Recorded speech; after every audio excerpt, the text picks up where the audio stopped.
Olá, amigo internauta, seja bem-vindo ao programa Consciência Próspera. Esse programa de entrevista sempre trazendo pessoas especialistas em suas determinadas áreas de desenvolvimento humano, sempre instigando, incentivando, inspirando você a refletir um pouco sobre essa consciência da abundância onde nós estamos inserindo, onde nós estamos na vida. Sempre pensando e aprimorando a nossa conexão de que a prosperidade, a abundância, essa conexão com as riquezas da vida, ela é espiritual, ela é emocional, ela é mental e ela também é financeira. E a gente intercalar todo esse aparato de funções, de atividades, de dimensões, à nossa experiência de vida, ao nosso caminho. E hoje no nosso programa Consciência Próspera, nós trouxemos um tema que é fantástico, que é Mahalila. Talvez uma das oportunidades únicas de reunir três dos maiores conhecedores, digamos assim, sobre o tema Mahalila, né? Aqui no programa Consciência Próspera. É o nosso presente desta terça-feira. Nós estamos aqui no estúdio recebendo Eric Schultz. Boa noite. Roberto Mancini. Boa noite. E Deva Kadira. Boa noite. Eles já observaram que dar boa noite é com eles, né? Já são craques em dar boa noite, né? Vamos entender, vamos compreender, vamos saber quem são esses três personagens que estão aqui no programa Consciência Próspera e o que eles têm também a nos ajudar nessas reflexões sobre essa consciência que a gente tenta desenvolver constantemente. Quem é Eric Schultz? Fala um pouco sobre você e o seu trabalho. Eu sou um especialista em medicina Ayurveda. Eu trabalho com yoga, sou diretor de um Instituto de Cultura Hindu aqui em São Paulo e sou um pesquisador do Mahalila. Há alguns anos já eu venho pesquisando o Mahalila na Índia, no Brasil, as suas origens, as várias facetas do Mahalila, como as várias facetas do ser humano, o Mahalila também tem várias facetas. Muito bem. E o nosso amigo Roberto Mancini, por favor. Eu, para quem me conhece, eu sou um jardineiro, eu sou um pesquisador do Mahalila e há muito tempo eu me autoconvoquei um popularizador e estou nessa batalha até hoje, não perdendo a oportunidade de levar essa ferramenta de autoconhecimento. E sou um cara do povo, um cara que não tem nenhuma formação acadêmica, né? O que me trouxe esse uso desse jogo foi a prática e a busca por essa consciência próspera. Muito bem. E o nosso amigo Deva Kadira? Bem, eu trabalho com terapias, trabalho com terapia com integração crânio-sacral, faço trabalhos de inclusão da meditação no cotidiano de pessoas e também de organizações que se interessam pela atenção plena, pelo trabalho de meditação.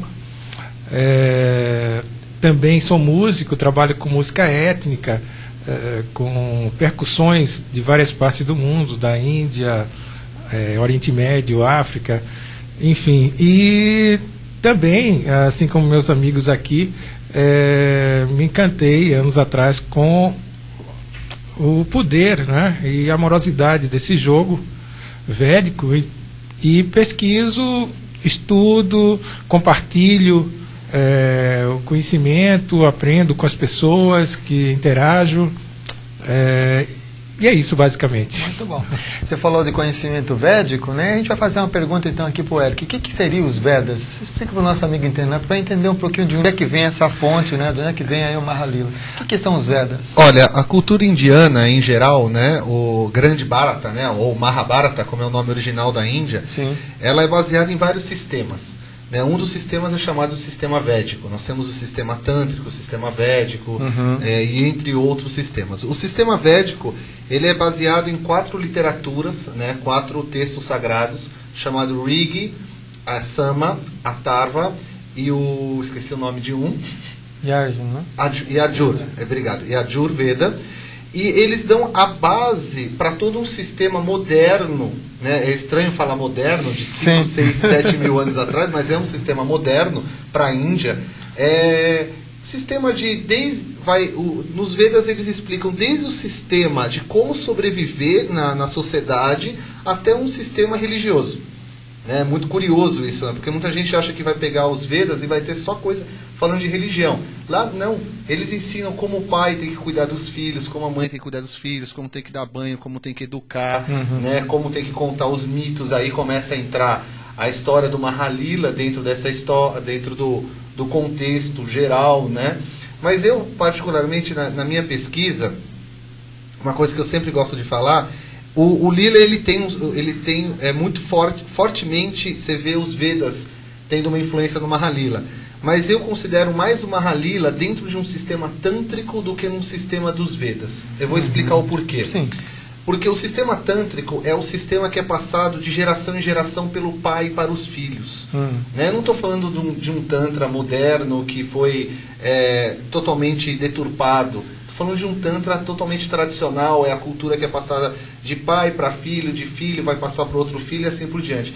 E o Mahalila, dentro de vários sistemas, ele é passado desse formato. Né? O avô ensina para o pai, que vai ensinando para o filho, que o filho vai...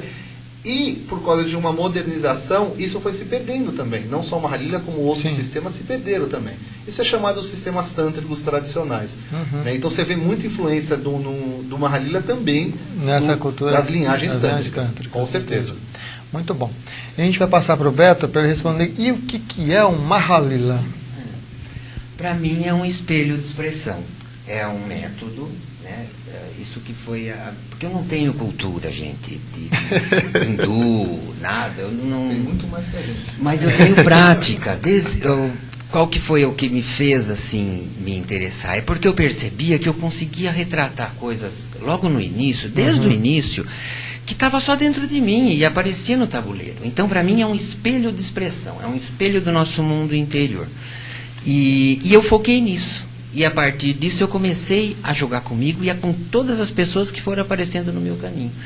E nesses anos todos que eu me lembro, eu só neguei atender uma pessoa, por motivos próprios. Mas para mim o Mahalila é isso, é um espelho de expressão, é um método capaz de fazer a pessoa se perceber.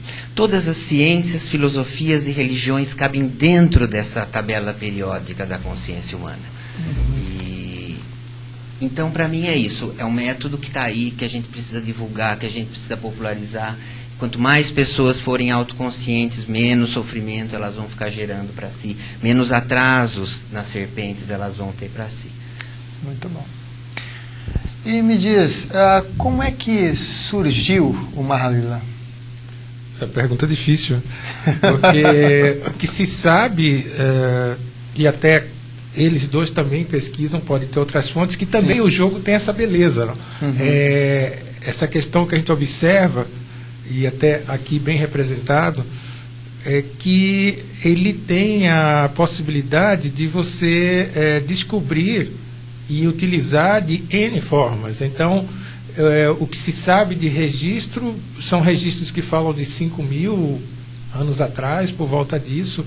Tem uma associação com Rishis, o que está escrito até por um grande pesquisador, que nós admiramos, que é o Harish Johari, que escreveu um belíssimo livro, e é uma referência ao livro dele. Ele cita que realmente tem ligação, assim como os Rishis saíram das grandes cidades, foram para as florestas, e, vamos dizer, na linguagem moderna, canalizaram o Upanishads, também teriam canalizado esse jogo.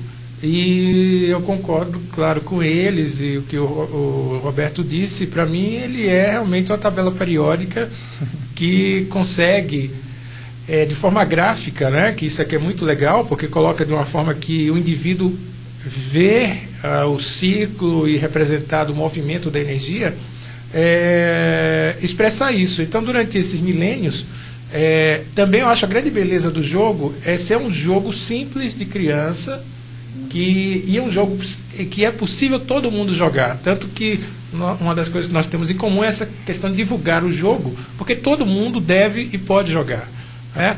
Então isso é um patrimônio da humanidade e todos devem, e a gente disponibiliza isso por N fontes, por mídia, enfim.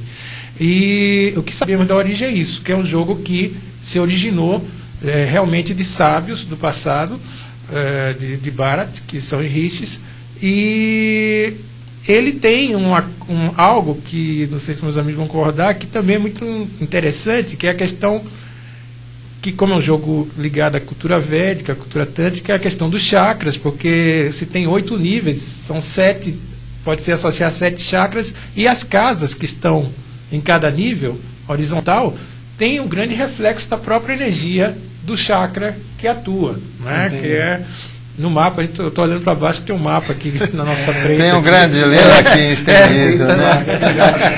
Vamos pedir para... de meditação. Eles não estão meditando, não olhando assim para o chão, viu, gente? Aqui eles têm um mapa aqui. Vou pedir para o Ale, para o Alexandre, por favor, mostrar um dos mapas que a gente tem para você que está acompanhando a gente aí via internet, entender do que é que a gente está falando, dos níveis, né? Vamos mostrar uma dessas ilustrações, olha lá. Esse é o mapa do Pedro Kuffer, né? Muito bonito. Acho que é do Yogi. Olha mais um aí, tá vendo? Esse é Bianca Vianney. Mais um. Bete Nobre, né? Mais um. Isso.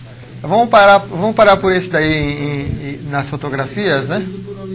Então, pode comentar então, com quem é que fez esse mapa? Esse último. Eu acho que não só eu, mas estou falando de mim, porque nesses anos que em contato com Lila, é muito bonito também a questão plástica do mapa, né? Porque vários artistas expressam a sua arte através dos mapas, e aquele mapa que passou, que está... O último é do Roberto Hipólito, é um artista plástico, um grande amigo esse aí que tá aparecendo. Me deu de presente, e até eu uso como logomarca no meu cartão, que eu acho um belo mapa.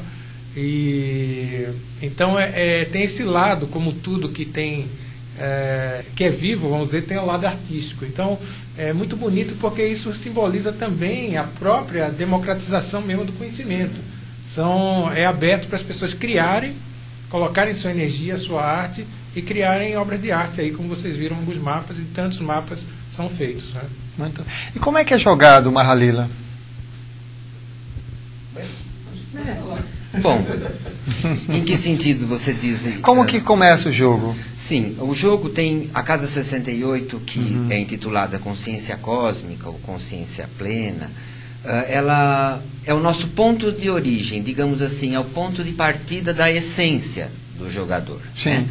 O jogador, ao jogar um dado de 6 lados, ele precisa adquirir o número máximo do dado para ter a permissão, que é o número 6.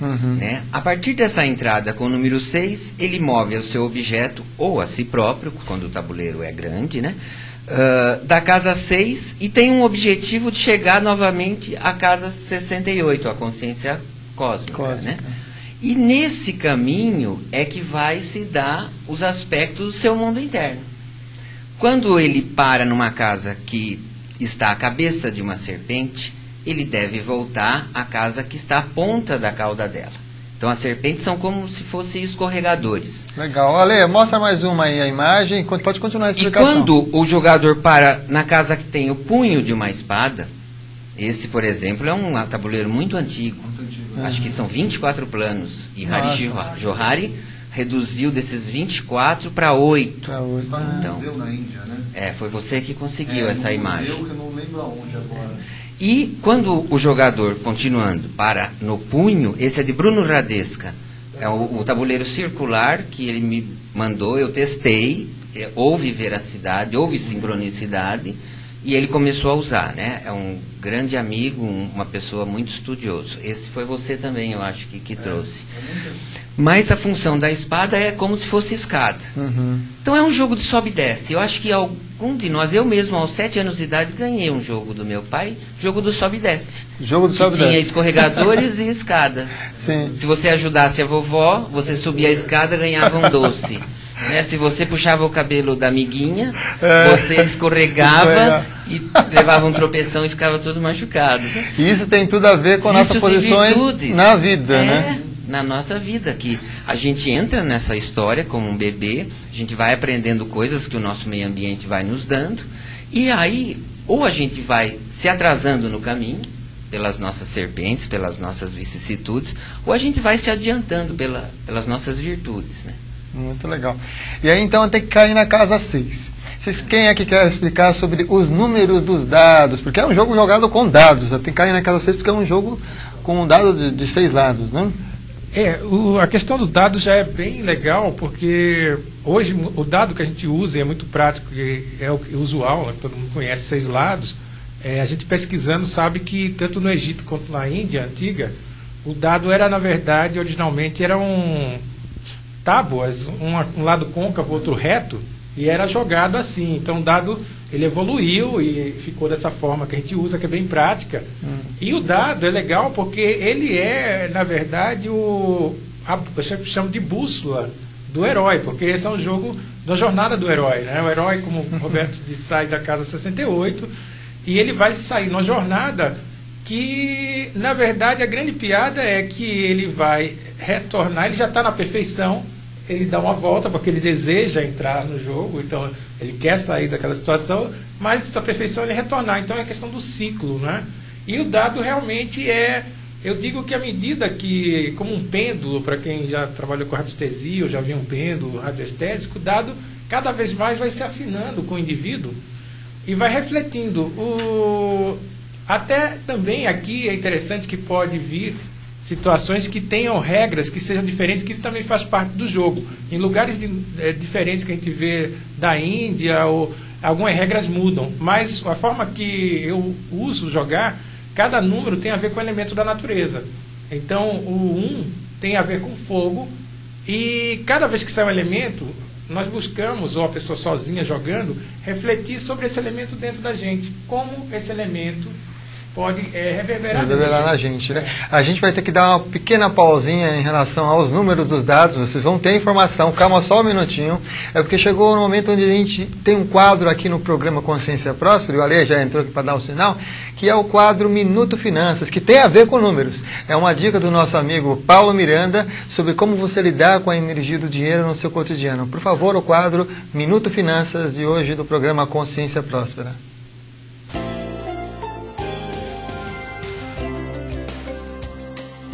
Olá, Samuel. Olá, meus amigos internautas. No programa de hoje, a gente vai falar sobre um exemplo de imediatismo. No programa passado, nós falamos sobre o que era propriamente imediatismo, e hoje eu quero deixar um exemplo para vocês do quanto pode custar esse imediatismo, né? Eu estou aqui com o meu computador dando uma olhada.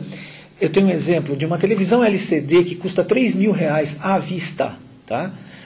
Conclusão, se você tiver os 3.000, você entra na loja, sai com a TV, vai para casa, né?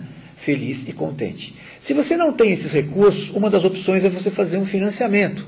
A outra opção é você pegar e adiar essa compra para poder tê-la no futuro. Suponha que você não quer adiar a compra e também não tem o dinheiro. Então, não é incomum, inclusive isso aqui são dados reais, tá? Existe um plano de parcelamento que em 18 vezes você vai acabar pagando R$4.600 por uma TV que vale R$3.000.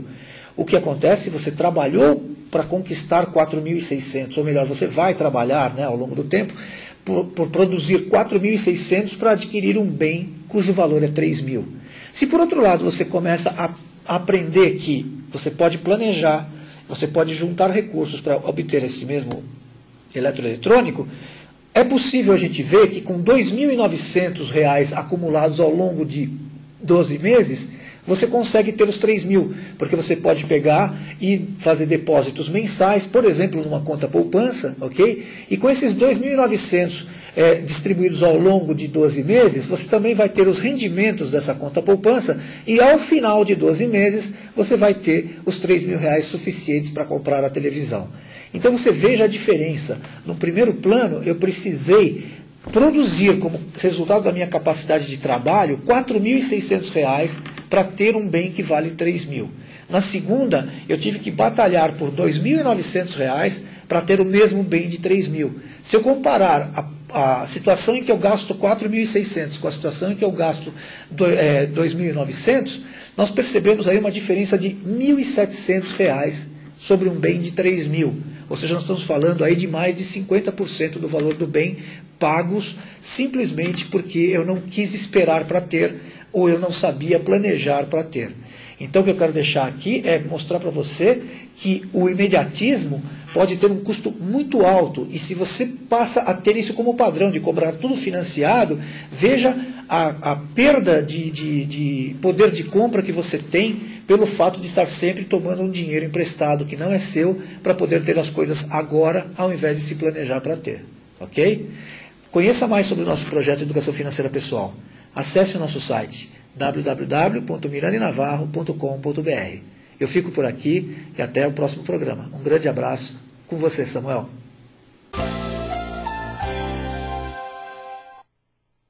Obrigado, Paulo. Gratidão por sua dica aqui no programa Consciência Próspera, sempre incentivando a gente a pensar um pouco em como lidar hoje com esse tema, né, que é o consumismo, como que a gente às vezes fica comprando coisas e acumulando coisas em vez de cultivar outras maneiras de cultivar a riqueza, tanto interna quanto externa, com maior consciência. Obrigado, Paulo, pela dica de hoje. A gente vai para um rápido intervalo, voltamos já com o programa Consciência Próspera, hoje falando sobre o jogo Maha Lila. Até já!